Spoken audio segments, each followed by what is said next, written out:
This is a biohacking event, so I have to get into character.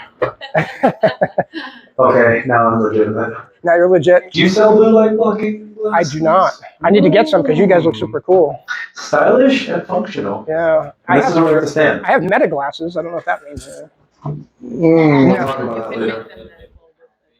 No, meta, the ones that can record everything. I have those. How's everybody doing? It's really weird hearing me over there. Thank you very much for the opportunity to speak tonight. The crowd always gives me something that I need to start the talk because I have no idea what I'm going to say before I go up here. When you were all doing that breathing exercise, did you all notice how you were breathing automatically? And everyone went, where ideally should you breathe from? Diaphragm. Exactly. Does anyone know why that's a thing? So when someone is autonomically stressed, which is part of what... Correct. You are fight or flight dominant, which is what we're getting into. Exactly. So, John, I actually don't think of you as a guy who you're more like a Florida Billy Idol. I'll take that. I'll take that. Rebel yell about that? That's for you. I'll take that. I'll take it. So I'll give you guys a very short background about me. I'm originally from Canada. I don't know if that matters to anyone. But I now live in the US. I escaped, thankfully. I've had a really interesting past. I started in the field of exercise when I was 16 years old. I was illegally allowed to work at a gym training 12-year-old hockey players. And I was very fortunate to be exposed to the field of exercise mechanics, which is for people who have OCD brains, wanted to know more and more and more. Eventually that exhausted me because I didn't want to know more about exercise, so I started studying holistic nutrition, biochemistry. And that was cool. I started teaching at the school and I was building my practice and I thought, if I could only test people like a doctor, but I didn't want to be a medical doctor. I didn't want to start again. And then functional medicine showed itself to me, which is now a very well-known, I'm assuming all of you here have done some sort of functional medicine test. And that wasn't enough. So then I started studying a little bit of the Eastern stuff, a little bit of Chinese medicine, Ayurvedic stuff, energy medicine, because when you start working with people, you run all these tests and you talk to them, you realize they're really not happy. They're really stressed all the time. I don't think the numbers on this page is what their problem is. I think there's something deeper. And then that eventually led me to this stuff, which is what I call bioenergetic medicine. It's the coming together of technology, energy medicine, and physiology. And a lot of people think this stuff isn't legitimate. The reality is if they've had an MRI, they've had a CAT scan, they've used an energy medicine device for diagnostics. I use them for assessment. I'm not a doctor, so I don't diagnose anything, but I also use them for treatment. So, who here has heard of heart rate variability? Who has no idea what that means?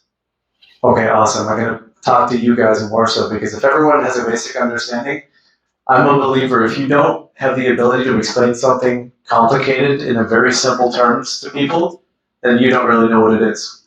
Has anyone watched a TV show or a movie where there's been a hospital scene and they're in the hospital room and you hear beep, beep? And you know how there's a spike on the screen? Fundamentally, all heart rate variability is it's a measure of the time between each of those beeps. Does everyone know where their pulse is on their neck? Can everyone feel their pulse right now? Okay, I want you to all do something. I want you to take a really long, big breath in. See how your heart speeds up a little bit? Now take a big, slow breath out. Should slow down. Is that going to keep doing that? Cutting in and out? Yeah. Notice how your heart slowed down a little bit.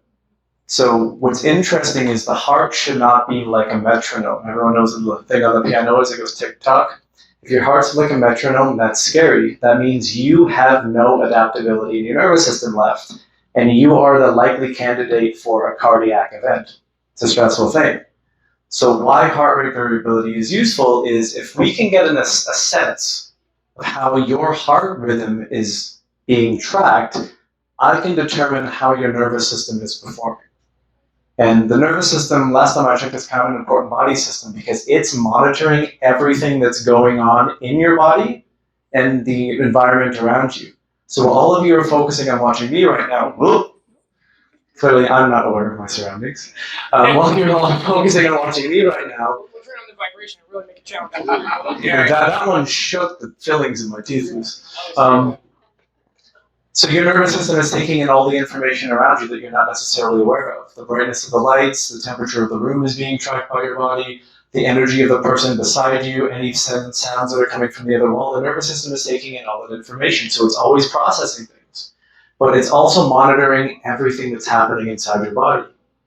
Organs, tissues, and cells are kind of like the structure of how the body's put together. So you have the organism, which is made up of a group of organ systems. We have a digestive system, we have kidneys, liver, things of that nature. Below that, you have tissues, and then each tissue is made up of individual groups of cells.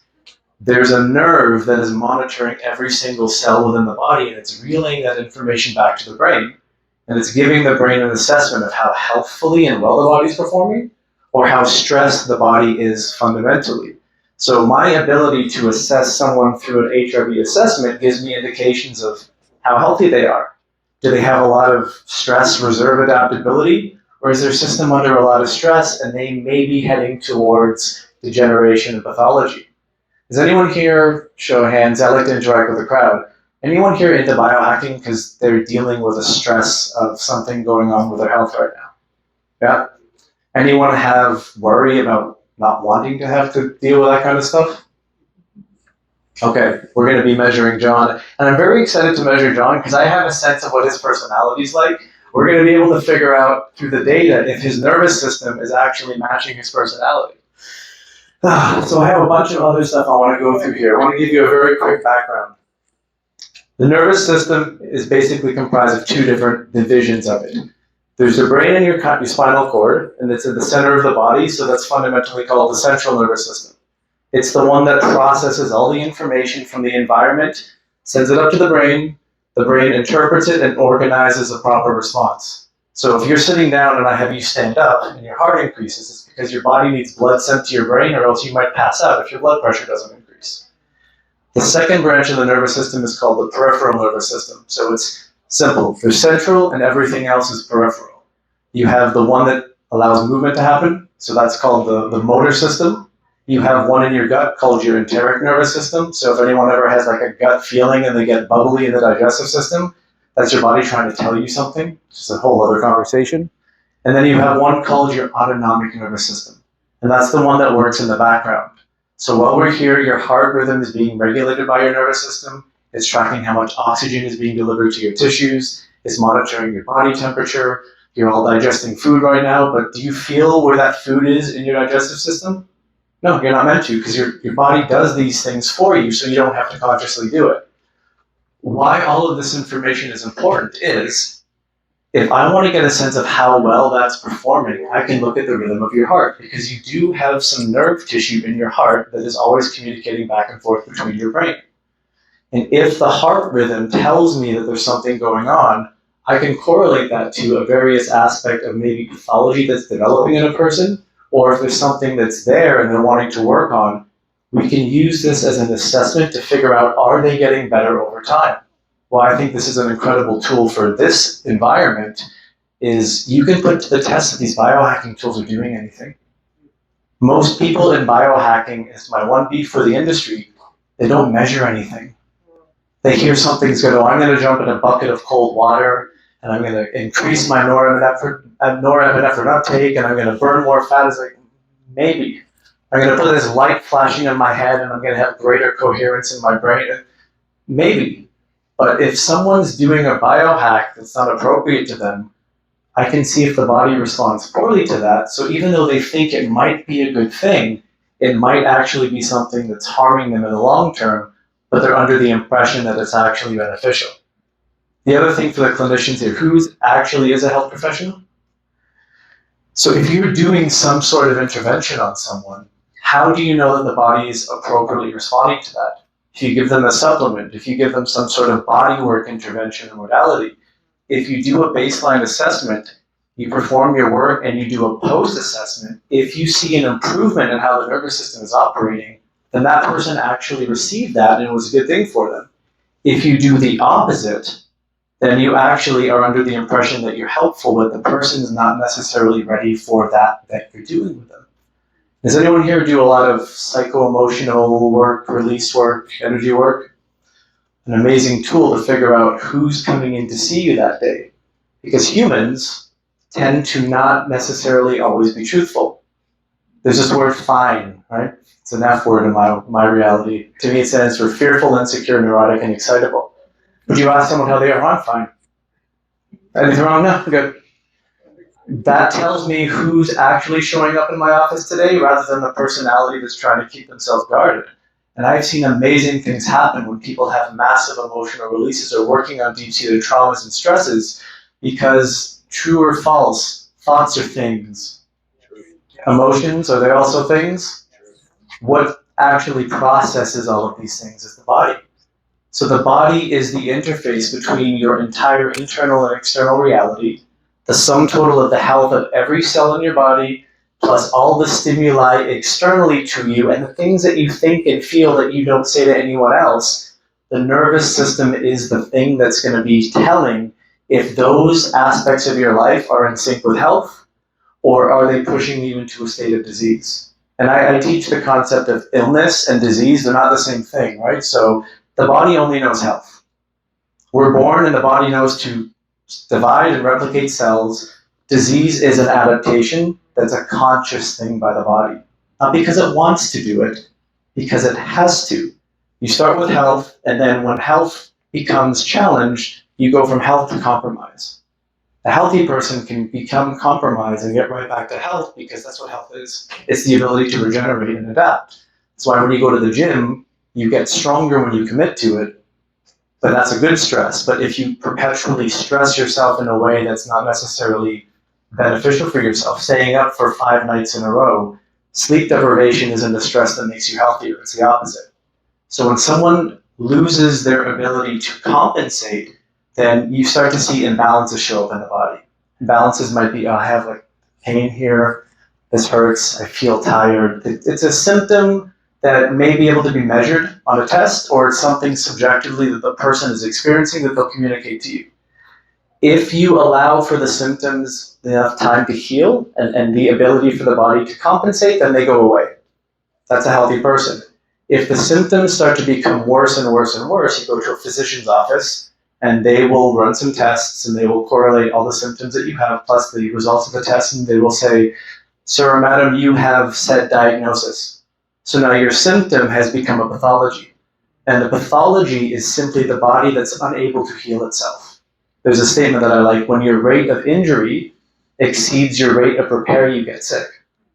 And when you start to get sick, it's like an iPhone battery that, it says 100, but then that's 65%. It's like an old cell phone. Your 100% is actually not what it used to be. So you are less resilient as time goes on to the stresses of the lifestyle that you're living. You lose further compensation as you get older, and then the developments of disease or illness now become chronic pathologies. And that's why we see cardiovascular issues. That's why we see neurological issues, autoimmune inflammatory conditions, and the word that everyone hates, cancer. They're all adaptations of the body's inability to deal with its situation. It's like you go from plan A to plan Z. When you're at plan X or Y, that's a scary place to be, because at some point you're out of options. So this is the kind of tool that I use, not to get any specifics on the person. Having read enough of them, I can sense what might be going on within someone to some degree, but it's a sense of, if there's something wrong, is it a short-term thing, or is it something that's been here for a while? Does this person have good capacity to recover, or is it going to take them a long time of being very methodical and mindful about making sure that their recovery process is specific to them? So that's why I'm testing John. Just going to see what happens. We might hear him do a rendition of Rebel Yell if his results aren't all that good. Here, lean into that Billy Idol thing. Okay, so I'm going to have you sit somewhere, and I'm going to do the first test on you, but I'm going to explain some things as we do that. So right here would be good. Does anyone want a really important job of pressing a spray bottle? Okay, yes. I'm going to have... You get to use your fancy spray. I get to spray John. You get to spray John. If you spray him in his eyes, that's premeditated, and I don't suggest it. I don't condone such behavior. So wrists up, you might want to take these off. So this is something that will be available here for people if they want to get a deeper insight about what's going on with their health. I'm going to do 2 HRV assessments today, and I'm going to explain the difference between them. And I'm going to do my best, so can you spray his wrists, palms up? I'm going to do my best not to teach this to you in the same way I learned. My mentor is a 77-year-old Russian PhD in mathematics, and I can't tell you how many painful phone calls I've had with this man trying to understand what the heck this stuff actually means. He's like, oh, Roland, glad to hear you. I'm like, oh, hi, Alex. And how do you do? I say, I do okay some of the time. What does that mean? And he is an incredibly brilliant man, but the ability to explain this stuff simply is an art form. And I hope that I'm doing my best to communicate that to you guys in a variety of ways. John, what's your birthday again? 10/29/74. 10/29/74. Okay. Oh. Child, it's a child. Just a baby. 51. Okay, 10/29. Hey, you were born on a Tuesday. Okay. Okay, so this is going to run. Does anyone here wear a Whoop, an Oura Ring, some sort of device? Okay. You know how those, I'm going to burst someone's bubble here a little bit, but I'm not sorry because just need to know this. You know how those things are marketed as HRV? They're not real HRV. They're basically doing what's called a pulse analysis. So it records the number of heartbeats, it runs it through an algorithm, and it gives you a number.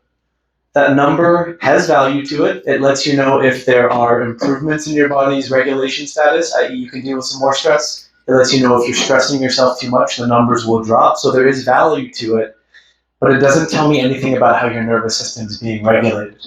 There's 2 branches to that autonomic nervous system. There's fight or flight. People know this. What's the other one called?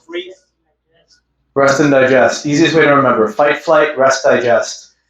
They're kind of teeter-totters, but they're not meant to be working either one or the other. I try to think of a good analogy to explain this. Most people will say it's like a gas pedal and a brake pedal, but that's not correct because with a gas pedal and a brake pedal, typically you're pressing one at a time. Does anyone know what a DJ booth looks like? You know how there's a crossfade on a DJ booth? When you're crossfading, some of the left side or some of the right side is always involved. That's how the nervous system is supposed to be. Each breath in is a sympathetic fight or flight response, but it's not negative. It's just that's the way it's being regulated. Every breath out is rest and digest. The issues happen when someone becomes too dominant in the fight or flight side because your body is using resources like giving a 7-year-old a credit card. No concept of money or how to replenish the money that it's spent. And that's why people get sick. Over time, they deplete their resources of available energy. And when there's not enough energy to heal, what happens?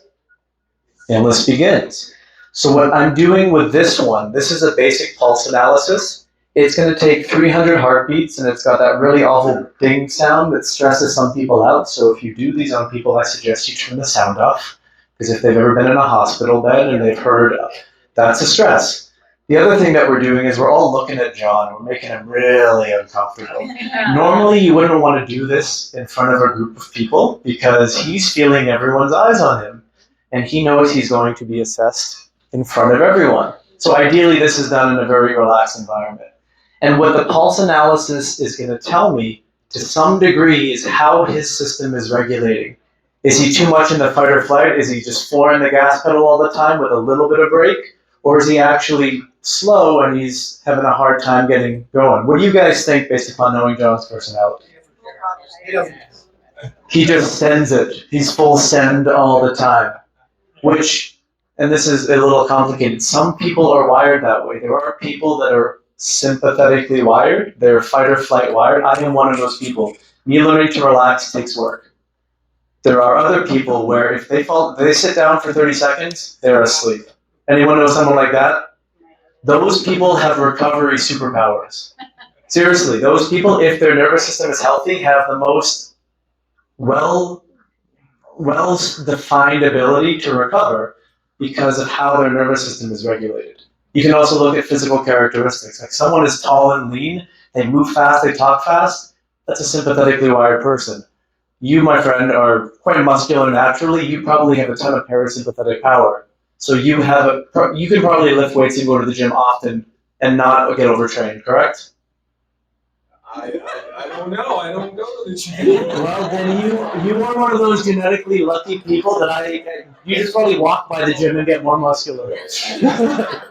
Just stares at a dumbbell and imbibes the muscle from it. So there are characteristics that you'll see with people, and why I think this is important to bring up is if you are one of these people, it's important to know thyself. If you are someone who likes drinking coffee all hours of the day and sitting still without fidgeting is really hard for you, you're probably going to burn yourself out if you don't recover or prioritize your recovery. If you're someone who is more on that human superpower side of recovery, you luckily can deal with a little bit more stress than the average person physically, but then there's a psychological layer. Okay, so we've done John's baseline. So, who thinks John is more on the fight or flight side of dominance in terms of how he operates? Okay, who thinks he's more on the rest, digest, and recover side? All right, so she doesn't know you very well. Everyone else knows you very well. Very well. So based upon how his system is regulated right now, even though he is psychologically very on it, he's speaking very well, he's very alert, his system is actually quite stressed out. And it could be something where it's insidious. So he living his life, and this is what's hard with people, they may feel amazing, but the data shows that his system is actually using resources faster than it's replenishing it right now. So how I would use this data with him is I would test something like a recovery device on him, and I would see, does that move the needle at all? Does it give him some more capacity to recover and bring him here down? So that would be an assessment that we could go through. And rather than having you have all this data read in front of everyone. Lower back pain? Lower back pain? No, I don't have any pain at all. No pain at all? Okay. Maybe you're just not in your body.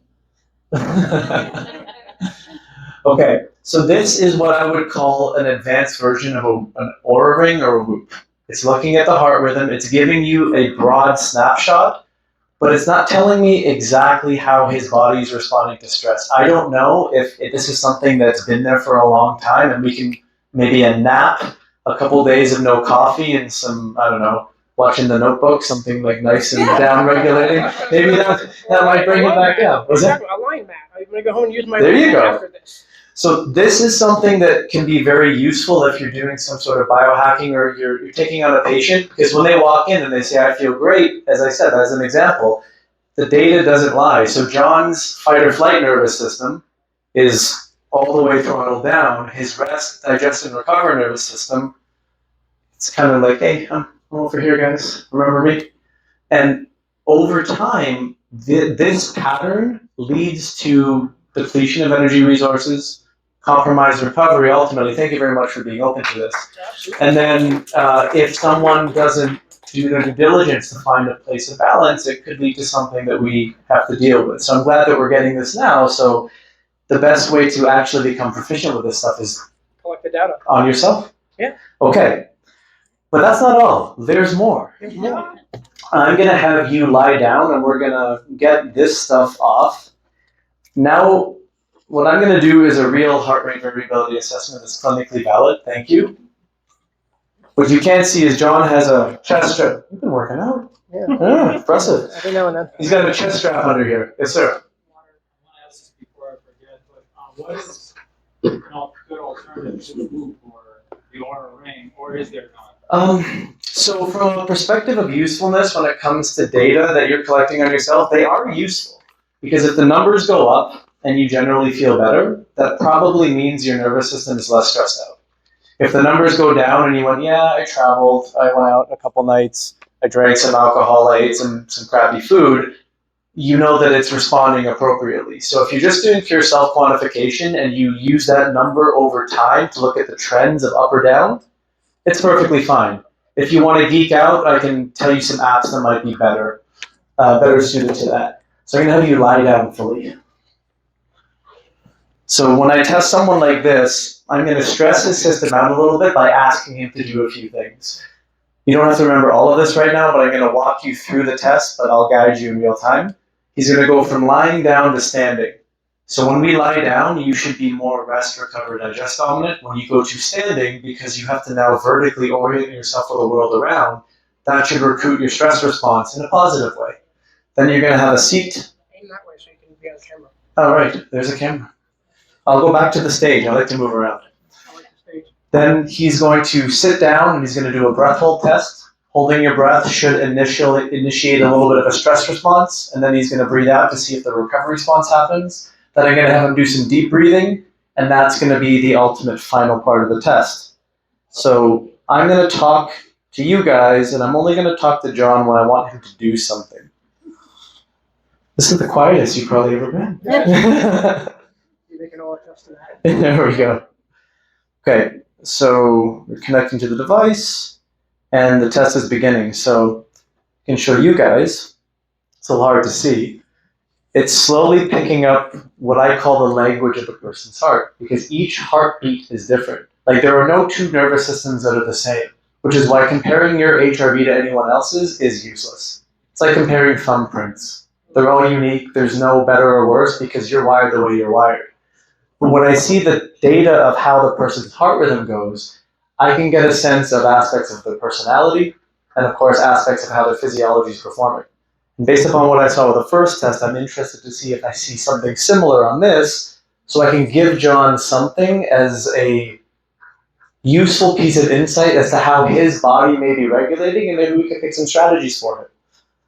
But right now, we're just slowly moving along at a heart rate of 78, 79. And what's interesting, hold on, stand up for me, John, and just look at everyone, smile, enjoy, but don't move too much. No exercise, it's going to affect things. All right, I'm going to put this over here for now so I can see it. So what this is also allowing me to do is I'm watching how his heart is responding to all these challenges. And then the most important thing to figure out with people is their health history. Do people know about what you've had with you? So you had an open heart surgery at some point. Does that matter to someone's heart rate variability assessment? Of course. Anything else that has happened to someone in both long-term history, because those things can get stuck in the nervous system or stuck in the fascia, that influences the psycho-emotional aspect. If he has had a very stressful week, to some degree that's going to influence things. If he worked out today, that's going to influence things. But as of right now, he's doing a great job at being a case study.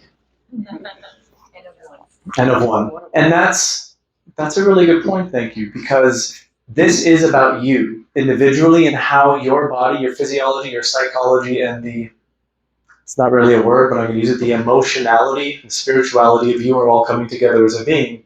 Because the true physical aspects of us are not just physical. The body is the area that actually processes and experiences everything, but every aspect of him is being judged by how his heart is able to regulate its own rhythm. Have a seat. Okay, so you're going to take a big breath in, and you're just going to slow, not yet. In. Big breath in, as much as you can, more, and then crunch forward, hold your breath a little bit. And crunch, just hold, okay, and just keep holding until I say release. Just for the sake of this, I'm just going to be quiet until this, I want to time this one properly. Keep holding.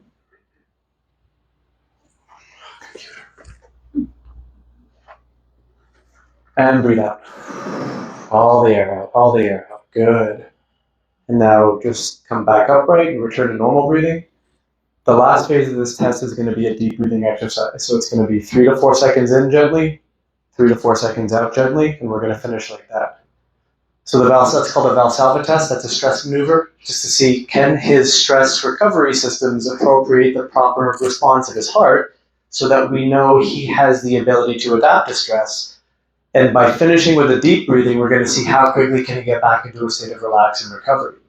And if these patterns are off, that means there is some sort of dysregulation in the nervous system in the brain, which means there's a dysregulation of how the heart's able to regulate delivering oxygen, blood, nutrients, tissues to the body. And if you can't deliver nutrition to the body, you can't detoxify and pull waste materials out, the body gets stressed and the body gets toxic over time. So we're almost there. As you can see, this test is a lot more involved. All right, let's start deep breathing. All right, start deep breathing now. Nice. Okay, and stop. That wasn't the best finish to the test because I got a little distracted. I apologize, but it gives me the basic what I need. So, what's interesting about this is, what did I say about his previous test? What was the dominant state of John's performance of his nervous system and physiology? This confirms it.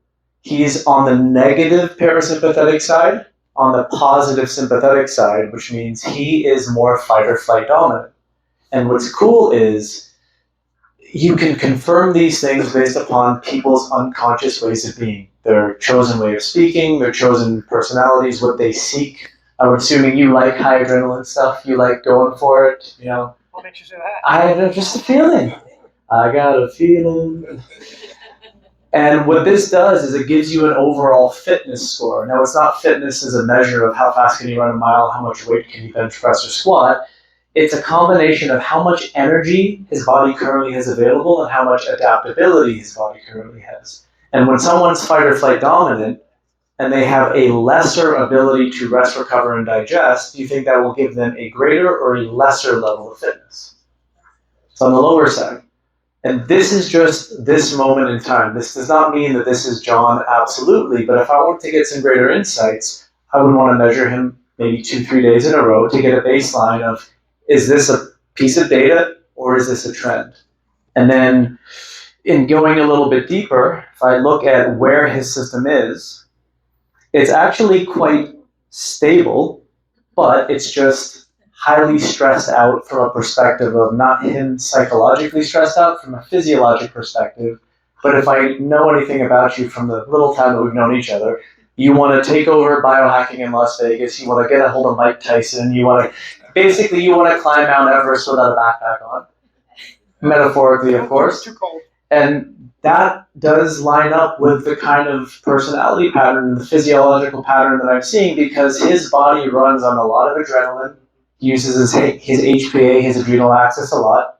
And usually these people are predisposed, when you get stressed out, does your digestive system go a little wonky? No. Never? Not really, no. Do you fall asleep instantly when you hit the pillow, or does it take you some time to kind of down? After brain tap. After brain tap. If you didn't brain tap, though. If I didn't brain tap, 50-50. Okay. Do you Sometimes yes, sometimes no. do you like coffee? I used to drink a lot of coffee. Now I don't really drink that much coffee. Okay. I like the mushroom coffee. Okay, but you used to drink a lot of coffee. I used to drink a ton of coffee. So the last. Ex-military. We all used to drink coffee, right? Okay, so yeah. Military. Is that parasympathetically stimulating as a profession? No. No. Nuclear submarine, so no, it wasn't. Okay, so also no sunlight and no oxygen. Cool. You were a photographer at nightclubs? Yeah, that too. Oh, yeah, so Red Bull vodkas and 4 a.m. nights, yeah? Till 6 a.m. Okay. Had a open heart surgery when you were a kid. So do you see how the layers of the story of John's reality are starting to show through? I don't know anything about it, but I know his archetype, his pattern. And now I'm filling in the details of what his body has gone through that wires how his neurology has decided to regulate itself. Because there's an old saying, neurons that fire together wire together. So a sympathetically dominant person, if you tell them, you just need to relax more, you know what they'll tell you to do? Go F yourself. Because they need that stress to feel normalcy. I remember I told someone that you just need to light the room on fire to be able to sit still in it, don't you? Because that's what the nervous system is seeking. Whereas if someone is in a different state, they might actually need some provocation of going to stress their system a little bit because they're too relaxed. So I won't go through the deeper details of unless you want me to read it out loud. Well, you can do whatever you want. Okay, so it gives me a conclusion summary. This is personal stuff, so please respect the details of John's life. So it says there is a slightly increased stress level. There is slight evidence of individual psycho-emotional status. So there are some things where his adrenal system might be so depleted that his regulation of how he feels could be impacted, because when he lies down and he stands up, the pattern that I should see, he should be more parasympathetic lying down, but more sympathetic standing up. He's switched. So he's more relaxed standing upright. Have you ever had any head traumas? Concussion. Yeah, so that could be a factor too, because when you have a blow to the head, you dysregulate how the brain can actually regulate the nervous system. There's a slightly decreased level of adaptability. Back to the examination or the example of an 8-year-old with a credit card. If I spend all my money and I make money and I get paid every 2 weeks, am I broke until I get my next paycheck? That's how the body works when you chronically deplete your system. And the further you go into deficit, the more health you take away from yourself over the long haul. So I'm glad that we're figuring this out today.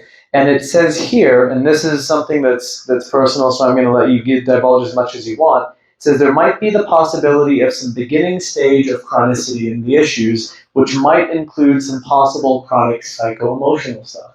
Yes. So have you had some shit in your past? Oh yeah, everybody has. Everyone has. And sometimes people deal with those things and they release them. Sometimes people put that energy into something. They don't necessarily deal with it, but they use it as fuel and motivation. But the pattern gets stuck there.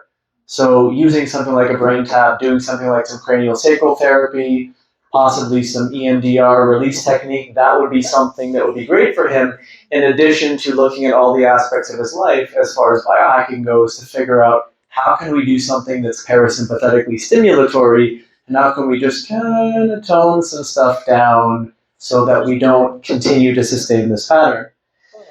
Burnout, exactly, because God rested on the 7th day. The good thing is but John kept going on the 8th day. The good thing is, even though we didn't get a lot of deep breathing time in, the little deep breathing you did actually activated a little parasympathetic activity. So if I see that in people, I ask them, well, how often do you prioritize deep breathing? And usually the answer is never. So rather than say, I'm going to have you do 30 minutes of meditation a day, how successful does that go when you tell someone who's never met you? Exactly. Meditation stresses people out when they're not good at it. So I would say to you, set a timer on your phone. Every 30 minutes, do 30 seconds to a minute of deep breathing. Come into yourself, become more aware of how you feel, check in with your body, check in with your mind, check in with your feels, and do that multiple times a day. When you feel like you can, do a little longer. You can microdose these strategies. It's actually quite simple when it comes to the promoted behaviors when it comes to healing yourself. Most people move too much, they think too much, they stress too much, and they feel too much. Still yourself, be more grounded, be more planted, and I'm saying this knowing that I need to follow this advice too, so I'm not standing on a high horse here, but that is the thing that most people need. We live in a very stressful environment. There's microwave radiation coming out of radio frequencies coming out of every Wi-Fi router. We're always on our phones. How many people have phones in their pockets right now? Yeah. How many people have the urge to check their phones unconsciously multiple times a day? Go on social media, and there's all kinds of crazy shit out there of darkness and despair that we're being fed. We're always in a rush. We may not hydrate well. We don't eat well. We have relationships with people that may not be healthy. So all of these things are that which kind of aggregate to create the scenario of what our modern lives are. We're the sum of all the inputs in our realities. So this is a tool that I use to figure out how to help people as holistically as I can, because everyone does need their own unique and individualized approach. Can't do that with everyone here, obviously, especially as one person. But what you're putting together here is hopefully the knowledge and the insights and the understanding that there are tools you can use, you can self-quantify, and from there you can actually make evidence-based strategies to help push things forwards. So that's pretty much all I have to say, everyone. Thank you very much. I think we have time for a couple questions. We have a dog that is going to be in need of feeding really soon, so we can't stay too long. I don't want his sympathetic nervous system to go haywire. But I can do a couple questions if you like. Thank you. Any questions? Who now feels like they know a lot more? Was that, genuinely, was that interesting and helpful for everyone? I want to make sure that people leave knowing something more about themselves potentially than they did today. When you say holistically helping after you diagnosed, well, you came up with something for John, how would you fix him? Does he want this? I would dye his hair red. Yeah. I'd start there. More finer. So that is a very loaded question, but the most important thing when it comes to assessing someone and determining what path forward for them, You start with the fundamental basics. What does every cell need to be healthy? It needs water, it needs oxygen. You need to get the fundamentals right about food, diet, lifestyle stuff. And then with him, I would test some modalities to see how he responded. And I can't say how I could fix him in the 30 seconds that I went through his test. I would go through it more deeply. But I would say as a pattern of what he would benefit from, more down-regulating, stilling practices, things that allow him to be less externally focused and less driven, and dropping into himself to develop a greater awareness with how he feels to slow his patterns of heart rhythm and breathing down. Does that answer a little bit? Very good. And then you can use certain supplements. Like I love testing supplements against people because everyone's like, oh, magnesium's great. Maybe you give someone magnesium and their body doesn't actually tolerate it well, and you can see evidence of that. So you can use this as a way to test and measure different supplements, modalities, potions and powders, and all the kinds of things that people take nowadays.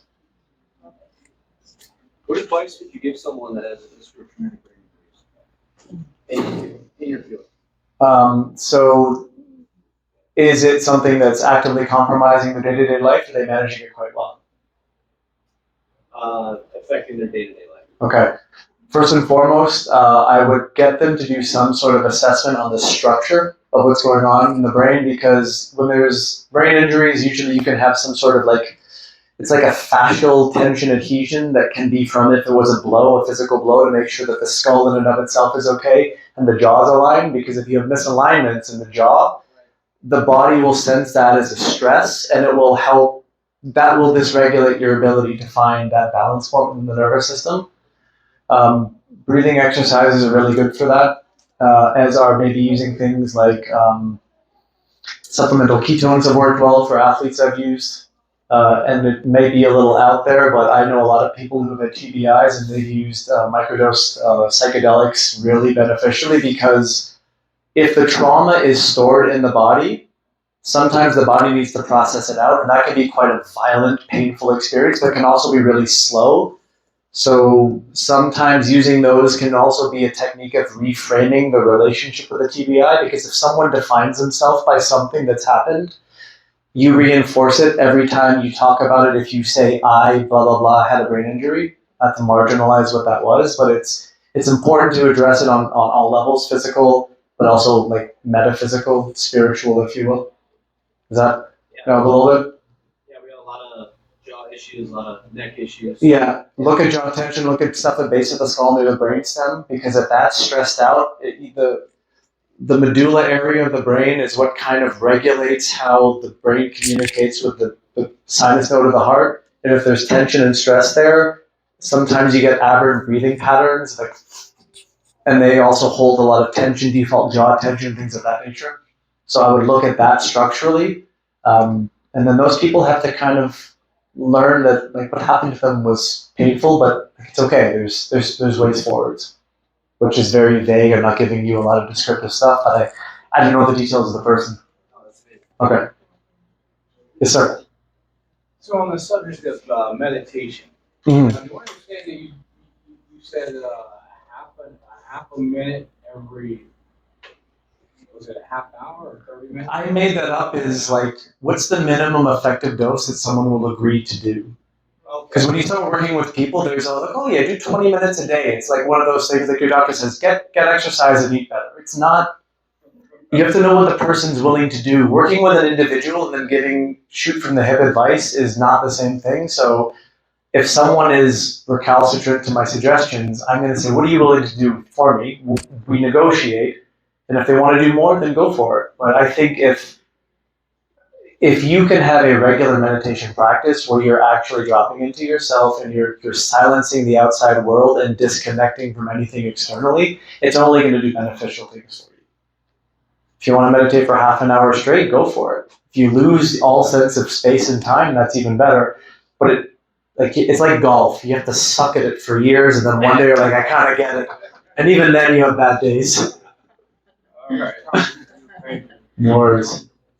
First of all, I think your presentation was extraordinary. Thank you. So how does one go about finding out their own HRV? Is this something you have to do on your own? Is something you need to do with a practitioner? How often should you do it? what would be the next step for people that are interested? If you want to learn how to do this stuff, the best thing to do is get a device and just start measuring people. Even if you don't know what you're looking at, you'll start to see patterns of certain things emerge. What I did was I studied a lot of neurology, which was very dry and boring, but you have to know the structure to know the function of something. And then I had really good mentors who have read thousands of these things, one of which wrote the mathematics for the one that John did with the chest strap, and the other has been in practice for over 40 years. One was Russian and the other was American. And I just went into the clinic and I just kept working for free until I figured out what he was looking at. I'd ask some questions and start to get a sense of things. But you just have to measure things. You just have to start testing people. You will see patterns emerge. And then I can guide you to some information that may be useful if you actually want to incorporate this in a form of practice.